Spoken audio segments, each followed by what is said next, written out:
नमस्कार दोस्तों। आज मैं आपको पाप के बारे में बताऊंगा। बाइबल जो है एक ऐसी धार्मिक पुस्तक है जो हमें पाप का बोध कराती है। जब हम बाइबल को पढ़ते हैं तभी हमें पता चलता है कि संसार में व्यक्तिगत रूप से हम पापी हैं। संसार का हर व्यक्ति जो है पापी है। कोई व्यक्ति ये नहीं कह सकता कि उसने पाप नहीं किया है। धर्मशास्त्र बाइबल में लिखा हुआ है, सबने पाप किया है और परमेश्वर के अनुग्रह से रहित हैं। कोई व्यक्ति इस संसार का ये नहीं कह सकता है कि उसने कोई पाप नहीं किया है। यहाँ तक कि राजा दाऊद जो है इस बात को कहता है कि मेरे पाप निरंतर मेरी दृष्टि में बने रहते हैं। तो जो व्यक्ति धर्मशास्त्र बाइबल के अनुसार परमेश्वर की पवित्र नज़दीकी में आता है और परमेश्वर की उस नज़दीकी में आकर जब वो अपने जीवन को जांचता है, परखता है, तब उसे इस बात का एहसास होता है कि वो एक पापी मनुष्य है और उसको अपने पापों का एहसास होने लगता है। क्योंकि धर्मशास्त्र बाइबल में ही हम पढ़ते हैं इस बात को कि परमेश्वर की जो व्यवस्था है, जो परमेश्वर ने हमें दी है, उसी से परमेश्वर लोगों को अपने आप को जांचने की आत्मा देता है।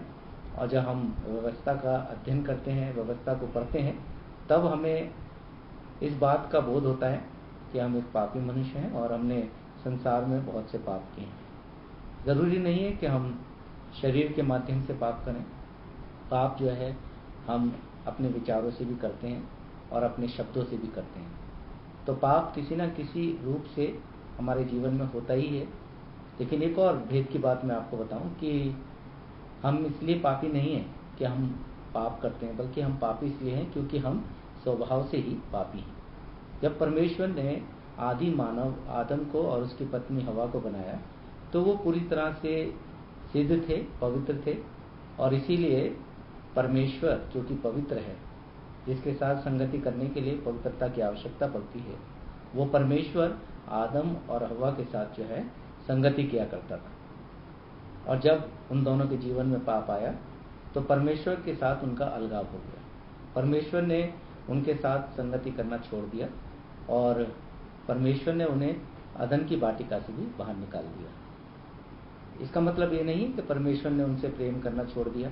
परमेश्वर उनसे तब भी प्रेम करता रहा और इसीलिए परमेश्वर ने उनके पाप के निवारण के लिए एक योजना बनाई कि वो अपने पुत्र प्रभु यीशु मसीह को संसार में भेजे, ताकि उसके संसार में आने के द्वारा मानव जाति जो है उसको पाप का छुटकारा मिल सके और पाप से उसका बचाव हो सके। इसलिए प्रभु यीशु मसीह ने आज से लगभग 2014 वर्ष पहले सलीब पर अपनी जान दी। और धर्मशास्त्र बाइबल में हम पढ़ते हैं कि उसकी पीठ पर 39 कोड़े मारे गए, हाथ पांव में कीलें ठोकी गई और सर पर कांटों का ताज पहनाया गया। और लिखा है कि उसी के मार खाने से हम चंगे हुए हैं। और यीशु मसीह के उस महान बलिदान के द्वारा ही आज मानव जो है वो परमेश्वर के साथ संगति कर सकता है, परमेश्वर के नज़दीक आ सकता है। तो इस तरीके से पाप मनुष्य के जीवन में आदि मानव और उसके पत्नी जो थी हवा, उसके द्वारा आया। लेकिन उद्धार जो है वो भी दूसरे आदि मानव अर्थात प्रभु यीशु मसीह के द्वारा आया। तो इस तरह से हम देखते हैं कि एक आदम के द्वारा पाप आता है तो दूसरे आदम के द्वारा उद्धार भी है।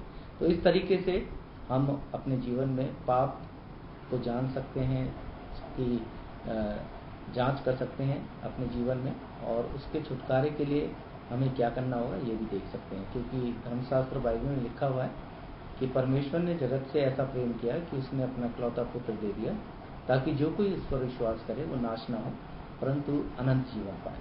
तो दोस्तों, यदि आप यीशु मसीह पर ये विश्वास करेंगे कि वो आपका उद्धार करता है, जगत का उद्धार करता है, आपको आपके पापों से छुटकारा दे सकता है, तो निस्संदेह प्रभु यीशु मसीह जो है आपके उस विश्वास के कारण आपको अनंत जीवन प्रदान करेंगे, जिसको पाने के लिए मनुष्य नाना प्रकार के कर्मकांड करता है और तब भी उसको उद्धार नहीं मिलता है। लेकिन प्रभु यीशु मसीह के नाम में और प्रभु यीशु मसीह के लहू की सामर्थ्य में अगर हम विश्वास करते हैं तो बहुत ही साधारण तरीके से हम उद्धार पा सकते हैं, पापों से छुटकारा पा सकते हैं और दोबारा से अपने संबंध को परमेश्वर के साथ जोड़ सकते हैं और परमेश्वर के पुत्र और उसकी पुत्रियां बन सकते हैं। तो इन वचनों से परमेश्वर आपको आशीष दे और आप पर अनुग्रह करे और आपके जीवन को पाप से मुक्त करे और आपको अनंत जीवन का वारिस बना सके।